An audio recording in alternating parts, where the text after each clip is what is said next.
My personal take on it is that it is only an expression of the megalomanic wish that at the end of this president's term, the letters USA will be written on the globe on these 2.3 million square kilometers of mainly icecap of Greenland. Now, Greenland is about to play host to America's Vice President, J.D. Vance, and the second lady, Usha Vance, whether they like it or not.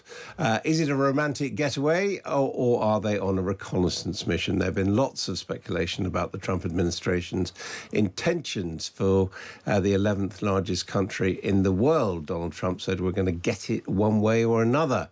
Openly talking about annexing Greenland, which is an autonomous territory within the Kingdom of Denmark. Well, joining us now is Mogens Lykketoft, who is a Danish politician and former president of the United Nations General Assembly. Hello to you. Hello. Should the Vice President be going to Greenland at all? No, I definitely don't think so. It's very unusual to have that kind of high-profile visit without any agreement or invitation from the local government and the Danish government. It seems to be a rather aggressive move. Now the agenda has changed a little because a couple of days ago, it was that the wife of the vice president should participate in a dog sled race in Sisimiut, the second largest city of Greenland. That has been abolished because it was recognized, I think, in Washington that the Greenlanders would turn their back to the American visitors because of this rather aggressive move it seemed to be. Why do you think the Trump administration is so keen on Greenland? What are they after? They say it's about securing international security. Yeah, that's what they say. But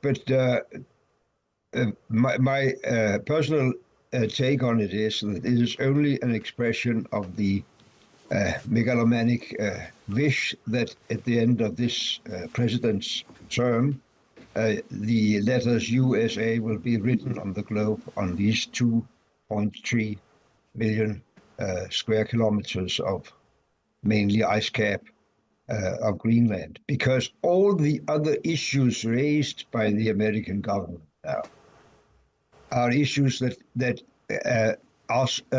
is an open door to solve them. I mean, the military protection of Greenland has been a common U.S.-Danish affair for the past 80 years. The Americans had a lot of bases earlier. They have one now at the far northwest in the so-called Pituvik space base. But the withdrawal of the other bases was an American move. We didn't demand it. It was part of the agreement we made many years ago that they could have several bases up there. And if they feel a need to more patrolling of ships and drones and airplanes in Greenland, they're free to do it because it's a common issue.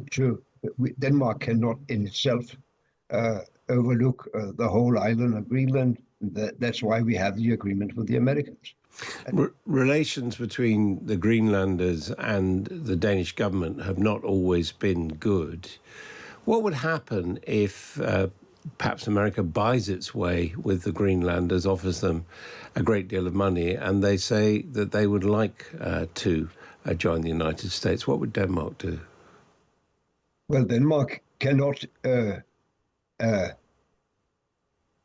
go against a decision among the Greenlanders, but I think it's very far away to think that there will be a Greenlandic people asking for being part of the United States. We had the latest opinion poll was 85% rejecting any idea like that. Greenland is a self-governing entity within the Kingdom of Denmark, as you also mentioned. But the fact is that if they wanted to be independent, they can decide to do so through a referendum. I think I can tell you for sure that there will be no referendum within these 4 years of Trump administration in Greenland. Finally, the UK is fully supportive of Denmark, but it has been said that in legal terms, in historic legal terms, were Denmark to decide to give up Greenland, that actually technically the UK would be the next likely recipient. Is that correct? I didn't quite understand that question, but please repeat it for me. Well, it's said that according to international treaties that, if you like, the second claim on Greenland is the UK. Oh, yeah. But the situation, the legal situation is very, very clear about Greenland. When we actually turned over the Danish West Indies island to the US in 1917, it was explicitly stated by the American foreign minister that the USA recognized the Danish sovereignty on Greenland. Okay, that's very clear. Thank you very much indeed. Mogens Lykketoft joining us. Just how far are you prepared to go on Greenland? You said this morning that the United States needs Greenland. We need Greenland for national security and international security. So I think we'll go as far as we have to go. We need Greenland, and the world needs us to have Greenland, including Denmark. Denmark has to have us have Greenland, and we'll see what happens. But if we don't have Greenland, we can't have great international security. If you look at the ships outside of Greenland, China, Russia, places that we have to be there. If we're not there, we can't have national or international security. So I view it from a security standpoint, we have to be there. But I don't think they're quite. Do you still believe there was nothing classified that was shared? Say it? Do you still believe nothing? Friday. Who's going into Vice President. But Usha was going to go to Greenland on her own. I don't know. I'm not sure. I think you may have JD going, actually. Yeah. I don't know if they've split that up, but Usha's great. But I understand JD might be going. So they are thrilled. Hey guys, it's Shady Vance, the Vice President, and there was so much excitement around Usha's visit to Greenland this Friday that I decided that I didn't want her to have all that fun by herself, and so I'm going to join her.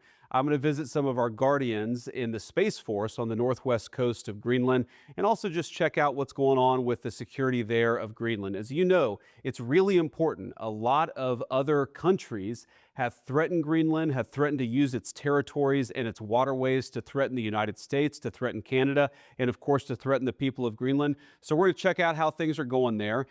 And I say that speaking for President Trump, we want to reinvigorate the security of the people of Greenland because we think it's important to protecting the security of the entire world. Unfortunately, leaders in both America and in Denmark, I think, ignored Greenland for far too long. That's been bad for Greenland. It's also been bad for the security of the entire world. We think we can take things in a different direction,